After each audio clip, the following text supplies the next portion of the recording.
Amis malouins dans la course, bonjour, ravi de vous accueillir sur votre chaîne Facebook d'information locale, régionale. Et puis, vous allez voir, plus ça va aller, plus ça va s'étendre.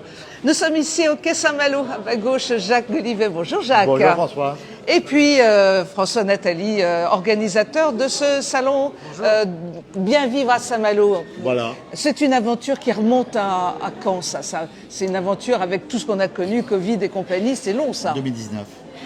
On a commencé, l'idée à germer en 2019. On avait créé déjà ce salon avec une organisation. On a été obligé donc de le reporter en 2022. Et aujourd'hui, on est fiers de l'ouverture de ce salon. Après, grâce à une équipe et un accompagnement. Donc voilà, et grâce aussi aux commerçants et aux artisans présents. Alors, dans ton équipe, il y a quelqu'un, ton bras droit. C'est ce que je dis, François moi, avec Nathalie. Vincent, mon bras droit, mon bras gauche. Sans son bras droit et son équipe, ce salon n'aura pas pu avoir lieu. Parce que ce sont des gens très dynamiques. Et moi, ça m'encourage avec des jeunes. Voilà, c'est important de le dire. C'est dit. Bonjour, rebonjour François. Alors, tu es l'un des chefs d'orchestre, peut-être le chef d'orchestre de cette organisation. On va faire une visite commentée de ce salon. Il y a combien d'exposants? On a 85. Allez, on y va? On y va. Bon. Allez, bras dessous, on y va.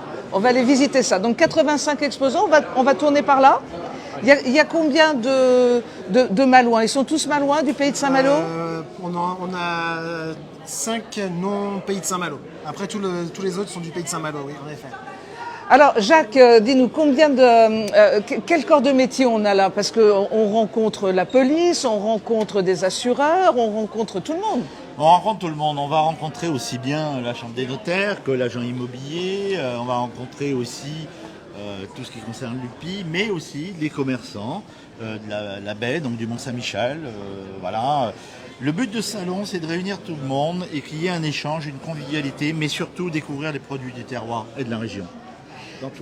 François, comment ça s'est passé la rencontre avec les adhérents? Ils sont tous adhérents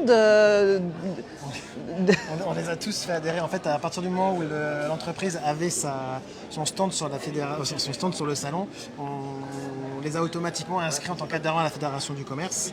Et ensuite, c'est Mathieu qui nous a rejoint en octobre, qui a fait tout le service commercial.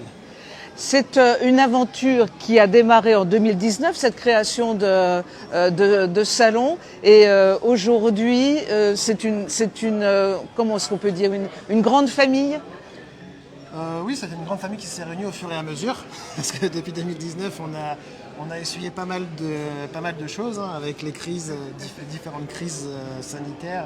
On a dû changer certains exposants. On a rencontré de nouvelles entreprises. On a rencontré tout un nouveau espace culturel qui a repris les théâtres à Saint-Malo. Donc on a fait de très belles rencontres en effet, oui.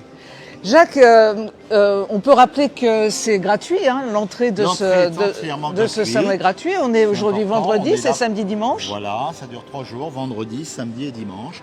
Ouverture de 10h à 19h. Avec un espace hyper chaleureux là, parce qu'on voit qu'on peut manger sur place. Ah, important. Important. On a un restaurateur, voilà, avec des plats chauds, mais on a aussi une dégustation, comme les craquelins, comme aussi les escargots de la baie, des confitures, du miel, voilà. Vraiment un espace dégustation, et puis bien sûr pour boire un petit verre, c'est sympathique. Ah ben ça c'est le côté convivial, hein, c'est vraiment très important. Tous les produits qui peuvent exister par rapport à nos producteurs, puisqu'on a ici ce qu'on appelle la place du marché, quand on arrive sur le salon. La place du marché qui permet aussi donc, de découvrir nos producteurs locaux. Donc dans ces producteurs locaux, les craquelins, les fameux craquelins de Saint-Malo, on est juste devant là, ils sont les craquelins de la baie, hein, ils sont vraiment, ils font l'actualité là en ce moment à fond. Qu'est-ce qu'il y a d'un peu atypique que l'on peut trouver? Des escargots. Moi j'ai eu l'occasion de visiter un élevage d'escargots, donc justement dans la baie du Mont-Saint-Michel. C'est assez impressionnant. Je ne connaissais pas, il y a toute une histoire. On s'y attend pas forcément non plus. Non, du tout. Et puis avec des recettes bien sûr mises en amont, puisque cette dame a obtenu d'ailleurs le premier prix, donc au niveau régional, donc par rapport à ces escargots de la baie. Voilà. Mais bien d'autres aussi, hein, voilà, mais on met en avant puisque ça a été, je dirais, unique un peu cette année, enfin en 2021. Il n'y a pas que ce que l'on voit ici dans l'espace, hein, le quai Saint-Malo. Il y a beaucoup de choses qui se passent aussi à l'extérieur. En effet, En extérieur sur le salon. Oui, oui. On a en effet toutes les esplanades en extérieur où il y a aussi des exposants, toujours Malouin ou du pays de Saint-Malo. On a par exemple l'entreprise Comme il faut de Saint-Jouan qui sont venus avec plusieurs camions grues, etc. On a des expositions de voitures et aussi la possibilité de faire des tests de scooters électriques. Ça, c'est très intéressant, hein, surtout à Saint-Malo où la circulation commence à devenir un tout petit peu compliquée. Jacques, il y a aussi à l'extérieur, il n'y a pas que l'esplanade juste devant, il y a aussi les bords à quai en ce moment qui sont très pris par la Fédération du commerce. Tu vas nous dire pourquoi? Et puis on va s'y diriger. On est très heureux puisque on a porté ce projet-là quand même depuis la dernière route du Rhum et on a un skipper qui s'appelle Julien Rémer. Et donc on avait fait l'inscription et la semaine dernière on a eu officiellement la réponse. Le bateau sera au départ de la route du Rhum, il s'appelle le Phénicien et accompagné d'un skipper, donc Julien Remers, donc qui est sous les couleurs de la Fédération du commerce. Et je dirais que pour nos tenues commerciales et aussi nos commerçants et artisans, c'est une certaine fierté d'avoir un bateau sur ce départ de la route du Rhum pour les représenter. Tu étais déjà très présent il y a 4 ans, puisqu'on avait eu la chance de commencer à travailler ensemble sur la route du Rhum il y a 4 ans. On a l'impression qu'il y a un bond de franchi énorme. Oui. Oui, il y a un bond, malgré, comme disait François, la crise quand même qui nous a ralenti, mais ça nous a renforcés peut-être, parce que ça ne nous a pas empêché de travailler, de communiquer et d'avancer donc sur des projets. Et peut-être une facilité de communication avec certaines personnes, je dirais pas qui s'ennuyaient, mais qui avaient peut-être un peu plus de temps, hein, donc des échanges. Et c'est vrai que ça nous a permis quand même, tu as raison, pendant ces 2 ans de faire quand même un bond, sans s'en apercevoir. Et aujourd'hui, on est très contents. Alors on va se diriger et derrière la caméra, je salue mon ami Vincent là, qui nous assure toute la technique. Merci Vincent. On lui fait des gros bisous et il nous assure toute la technique de ce direct. On va sortir, on va aller à visiter à l'extérieur ce bateau, mais surtout il y a Julien qui nous attend. Allez, on y va.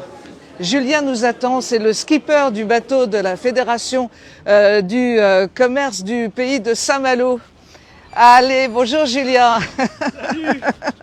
Bonjour Julien, comment vas-tu? Eh ben écoute, ravi d'être là enfin pour le salon de la Fédération du commerce, organisé par Jacques et toute l'équipe. C'est une sacrée aventure, hein? Tout à fait. Une belle aventure. Ouais. Une belle aventure. Aventure humaine. Alors, comment ça s'est passé pour toi? Parce qu'on sait, avec tes activités professionnelles, que tu n'es jamais très éloigné de la voile et des bateaux, mais de là à faire la route du Rhum. Ah, alors c'est surtout comment c'est passé pour rencontrer Jacques et d'arriver jusqu'ici. Alors non, la route du Rhum, bon, c'est un rêve d'enfant, donc c'est simple. Maintenant, être le représentant de la Fédération du commerce et porter tout le monde, et surtout être porté par tout le monde, c'est génial. Je pense que je vais être un des rares solitaires à faire la route du Rhum. Pas en solitaire. Oui, ça c'est sûr que tu risques d'être bien accompagné. Ouais, ouais, c'est super. Et surtout porter toutes les couleurs d'une région, c'est quand même, moi qui suis pas natif d'ici en plus, c'est d'autant plus valorisant. Parle-nous de ton bateau là. Alors le bateau, ça c'est un bateau de croisière plutôt un peu haut de gamme, assez technologique. C'est une coque en sandwich vert carbone, donc c'est issu des bateaux de course. On a à bord refait entièrement l'intérieur avec un produit qui est innovant, qui est issu du recyclage et 100% recyclable, qui est quand même une première. Et on va y mettre au mois de juin, pareil, la sous-marine, un produit qui va remplacer l'anti-fouling, qui aujourd'hui a un problème écologique hyper important dans le monde de l'autisme. Et on a reçu une baume qui n'est pas encore finie parce qu'elle est en préparation, avec du solaire intégré. Donc le bateau va créer lui-même de l'énergie. Jacques, quand tu vois cette aventure là qui est en train de prendre forme avec ce bateau exceptionnel, allez, quel est le regard de l'homme avant celui du président de la Fédération du commerce? Moi d'abord je suis un grand passionné, d'abord par skipper et même tous les skippers qui vont partir à cette route du Rhum, parce que moi c'est un rêve moi aussi, mais je n'ai pas les qualités requises, voilà, et je les admire beaucoup.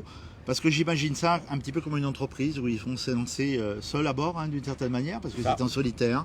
Et moi je dis bravo, moi je suis admiratif parce que pour eux ça leur paraît facile, ça leur paraît simple, mais alors moi je les regarde un peu comme des stars, quoi.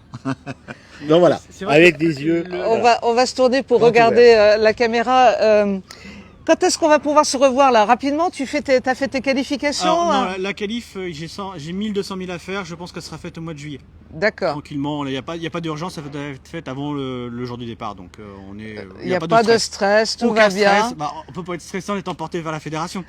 On peut voir donc ton bateau pendant les 3 jours de ce salon ici à Saint-Malo sur le quai là juste à côté. Voilà, on est là pour ça. Et on vient te rencontrer quand on veut. Quand on veut, et sauf si on m'emmène sur les stands, mais je suis là, il y a une équipe qui est là, le bateau est visitable, avec grand plaisir. Merci Julien, merci Jacques et merci François, merci infiniment de nous Merci avoir reçus. François. On vous souhaite à tous un très bon week-end malouin. N'hésitez pas à venir, l'entrée est gratuite et ça vaut vraiment la peine de se déplacer. Merci beaucoup, très bon week-end, on vous embrasse. Merci. Ciao. Au revoir.